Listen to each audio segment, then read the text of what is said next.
Hello, friends, and welcome back.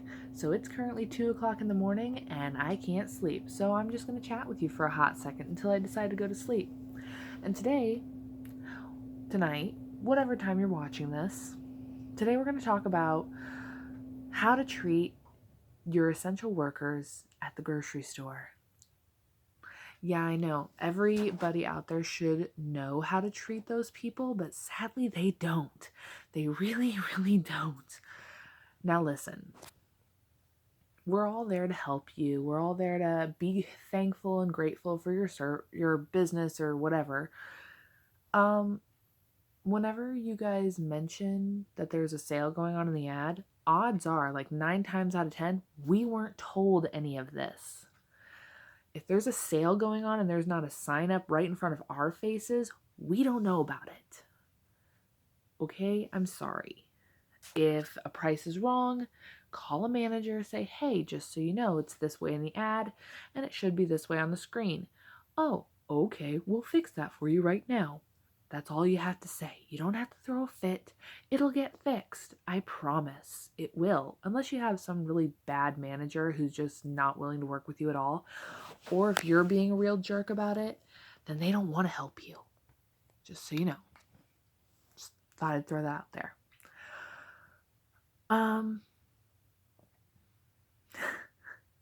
every Karen and Susan who went to high school together and was on the pom pom cheerleader squad, you don't need to hog the entire aisle to catch up on the last 10 minutes and stand there for an hour and a half. You really don't.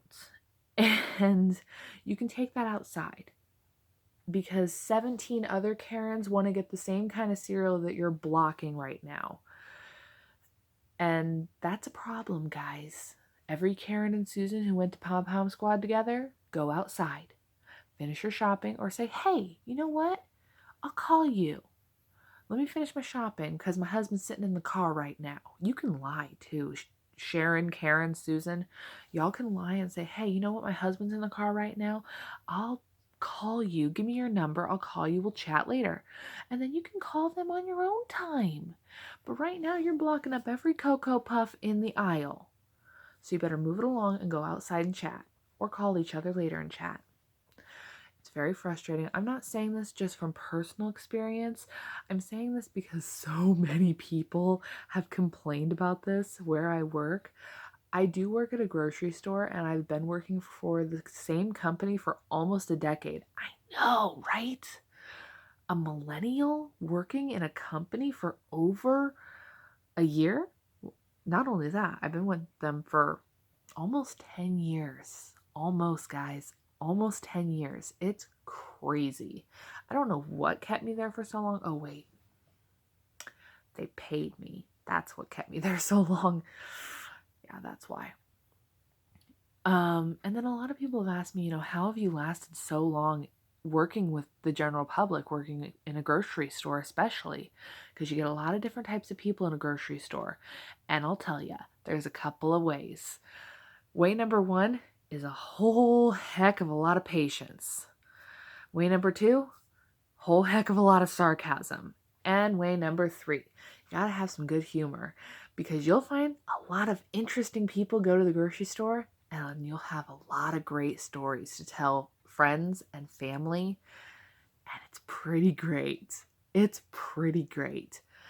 Like, okay, I work in the food service area currently at the grocery store that I am working at. And there used to be a family of people who were deaf who specifically figured out my schedule. And this made me a little warm and fuzzy inside because they specifically figured out when I worked because I don't know any sign language by any means. But I could understand what they were saying. And I could help them and help them get what they wanted. Nobody else in the food service area could help them or figure anything out that at what they were saying. It was crazy. Like, how can you not figure it out? It's so, if you take a little time and patience to work with people, you'll realize how easy it is to work with people. but nobody wanted to work with them. So they got frustrated. And then they met me, and then they figured out my schedule. And then they were able to bring their whole busload of people in. I don't know. There must have been like 10 or 15 of them. And I was trying to help them all at the same time. And I'm just like, oh my God, where'd you all come from? They literally came by the busload. And they were all deaf. And they all needed help. And it made me a little warm and fuzzy inside because the very little bit of sign language that I can understand, the family basically said to the crew of people behind them, saying, hey, ask this chick how to help you because she'll help you and she'll be nice to you. Basically, that's what they said to them. And I felt like all warm and fuzzy inside, like, oh, I did my job right. And that made me feel good. And that made me think, oh my God, people out there are so nice. And another story, like, there used to be a busload of people who'd come in and they'd have special needs, like mental special needs. And there'd be two ladies with them, and usually they'd go grocery shopping, get some meals from the food service area, and then they'd be on their way. They'd be there for maybe a half an hour or so, and that'd be no big deal. Oh no. One day, the ladies who were in charge of the people with the special needs, they were having such a rough day with them. Like, they were just having an off day. I don't know what the deal was. But one of them took off his pants. I'm not just saying his pants. Like, I saw the full thing. The full thing. His ding-a-ling was hanging out for everybody to see. By everybody, I mean just me, because there was nobody else around. I'm just like, oh, she got him taken care of. Like, it was literally like a boop, boop, split second kind of thing, but I still saw it. And I'll tell you what, that was a sight to see. I was not impressed. Oh, it was so bad. Because then I had to help them without laughing because I hadn't helped them yet with their meals or anything. And it was just, oh my God, it was just great. It was just great.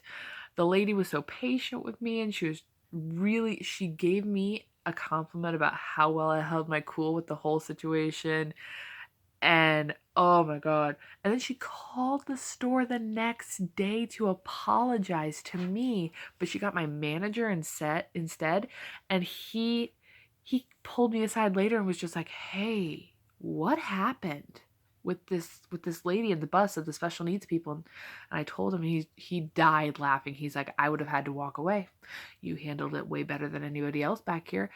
I would have had to leave." I'm like, "Yep, I tried. It was hard, but I tried."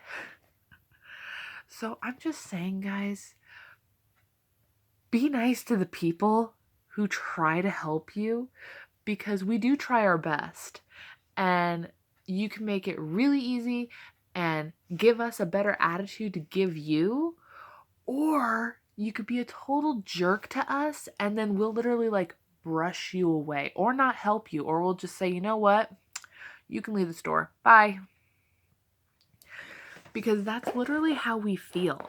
Like, if you're not willing to cooperate with us and you're just sitting there getting angry with us for really no big reason, like you're getting mad over 5 cents of a savings. 5 cents. Just, it's happened. It's happened.